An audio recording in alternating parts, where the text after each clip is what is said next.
असं म्हणतात की शेतकरी हा बळीराजा आहे आणि तो या देशातल्या या जगातल्या लोकांची भूक भागवतो आणि हा शेतकरी ज्यावेळेस त्याचा छंद जोपासत असतो बैलगाडा शर्यतीसारखा, अर्थातच त्यावेळेस या शेतकऱ्यांच्या माध्यमातून इथं रोजगार निर्मिती होणारच।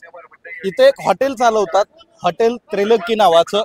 हे गृहस्थ गेली अनेक वर्षापासून बैलगाडा शर्यतीच्या अड्ड्यावरती मैदानात हॉटेल चालवत असतात, पण यांच्याकडून जे तुम्हाला ऐकायला मिळणार आहे ते तुम्हाला देखील धक्कादायक असणार आहे। त्यांचा व्यवसाय अगोदर जाणून घेऊयात आणि मग आपण त्यांच्याशी।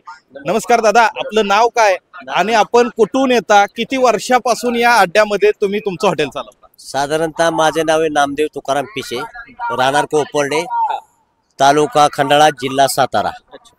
लोणंद पासून एक 10 किलोमीटर अंतरावरती माझं गाव आहे। साधारणतः आम्ही व्यवसाय 6 ते 7 वर्ष झालं करतोय, 5-6 वर्ष झालं करतोय मी प्रत्येक अड्ड्यावर। साधारणतः आपलं घर खर्च चालून कोरोनाच्या टायमिंग मध्ये थोडं तकलीफ झाली, त्या टायमिंग मध्ये मग हे चालू केलं। याच्यात तुम्हाला कोरोनाची तकलीफ झाली, तुम्ही तुमचा व्यवसाय मूळचा काय होता? हे हॉटेल व्यवसाय माझा शेती होता, माझ्याकडे सुद्धा बैल होते, सगळं होतं, पण थोडं म्हटलं व्हायच वेगळ्या वळणाने जाऊया, काय वाटतंय काय परिस्थिती। कोरोनाच्या टायमिंग मग वेगळ्या वळणाने गेलो, थोडं बरं वाटलं, करमणूक बी होती आणि थोडं मला कळायला लागलं। पहिला माझा वडापाव वगैरे होता, पण मी तो ऍक्च्युली माझा चालाना बंद केला, थोडा त्रास व्हायला लागला याला, आता कसं काय व्हायचं, घर चालवायला जरा तकलीफ झाली त्या टायमाला कोरोनाच्या टायमिंग मध्ये। मग नंतर मी म्हणलं बिर्याणी राईस आणि व्हेज पुलाव राईस हे 2 आयटम माझे 4-5 वर्षात चांगले सेट होऊन व्यवस्थित चाललंय माझं। अर्थात तुमच्या या शब्दातून लक्षात येते की तुमचं व्यवस्थित चाललेलं आहे। मला हेच विचारायचं होतं की तुमचा प्रपंच या शर्यत अड्ड्यावरती व्यवस्थित चाललाय का? व्यवस्थित चाललाय माझा। ह्या अड्ड्यामुळं मी लक्ष्मीच मानतो, बैल हा जो आहे नंदी हा मी पूजनीय आहे मला, कारण त्याच्या जीवावरती मी माझा पोरगा आता एक क्लास 1 अधिकारी झालाय, तो आता अमरावतीला ड्युटी करत आहे आणि एक छोटा मुलगा PSIचा परीक्षा चाललंय, त्याचा प्रयत्न चालू आहे आणि 100% होणार। खूप महत्वाची माहिती दिली की तुमचा एक मुलगा क्लास 1 ऑफिसर झालाय। शेतकरी कुटुंबातला मुलगा ज्यावेळेस ऑफिसर होतो त्यावेळेस तो ह्या मातीच्या ऋणात राहतो, परंतु जो तुमचा मुलगा ऑफिसर झालेला आहे ते कोणत्या पदावरती आहेत आणि ते कधी ऑफिसर झालेले आहेत आणि त्याच्यासाठी या मैदानातून मिळालेलं उत्पन्न तुमच्या कामी आलं?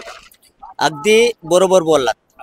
ह्याच्यामुळे मी त्यांचं शिक्षण थोडं पुरं करू लागलो। कोरोनाच्या टायमिंग मध्ये त्यांनी कोरोनामध्ये शाळा पूर्ण झाली आणि त्या टायमिंग मध्ये जागा निघाल्या, त्या जागा निघाल्या त्यावेळेस दुसरीकडे त्यांनी MTech ला ऍडमिशन घेतलं होतं, पण साधारणतः जागा निघाल्यामुळे इकडे ऍडमिशनला 1 लाख रुपये भरले होते आणि MTechचं मला म्हटलं पप्पा काय करू, मला असं MPC करायचं म्हणलं, मग 1 लाख इकडे भरले, म्हणलं ते मिळतील का, तर म्हणलं नाही मिळणार। स्वतःचे डाग घाण ठेवून MTech ला ऍडमिशन केलंय आणि त्याच्यानंतर मला मी करल 100%, बघ बाबा प्रयत्न करत राहा।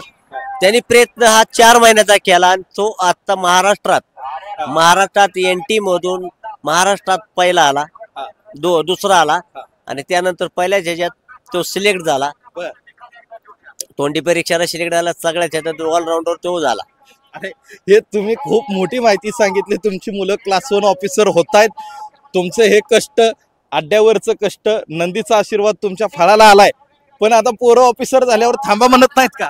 नाही ना, ज्याच्यावर आपण इमारत उभी केली त्या इमारत थांबायचे काय कारण चालले? मुलगा बोलतो थांबा, पण मी थांबवू शकत नाही, कारण आपण याच्यातून काहीतरी बोध घेतलाय की काहीतरी आपल्याला मार्ग मिळालाय की या चांगल्या मार्गाने चाललोय आपण, मार्ग चांगला आहे। आणि याच्यातनं कोरोनाच्या टायमिंग मध्ये पैशाची लय ओढाताण झाली, धंदा नाही, माझा तरकारीचा पहिला धंदा होता तो बंद केला, कोरोनामुळे जाता येत नाही कुठल्या गावामध्ये बाजाराला कुठं। मग त्यानंतर कोरोना संपल्यावर म्हणलं आता करायचं काय, हाय हे जा भांडवल बी गेलं, सगळं गेलं, मग त्यानंतर हे चालू केलं मी। ज्यावेळेस कोरोना संपल्या तर माझी मुलं 11वी-12वी नंतर शिकवत, त्यानंतर माझी स्वतः मुलं माझ्या बरोबर धंद्यावर येत होती, बारका येत होता, मोठा येत होता, पण ज्यावेळेस ऑफिसर झाला त्यावेळेस मीच म्हणलं बाबा नका येऊ, बास होता, मी माझं मी करतो. हा. तुम्ही खूपच मोलाची माहिती. तुम्ही विचार करा, बैलगाडा शर्यतीच्या अड्ड्यावरती आपला बाप भात आणि सांबर विकत असतो आणि त्या बापाच्या कष्टाची जाणीव ठेवून मुलगा MPSC सारखी परीक्षा देतो, अभ्यास करतो, तो क्लास 1 अधिकारी होतो. वडिलांना किती आनंद होतो की माझा मुलगा आता MPSC तून अधिकारी झालेला आहे. या आणि याच शर्यत अड्ड्यावरती त्यांनी गेली अनेक वर्ष कष्ट केलं.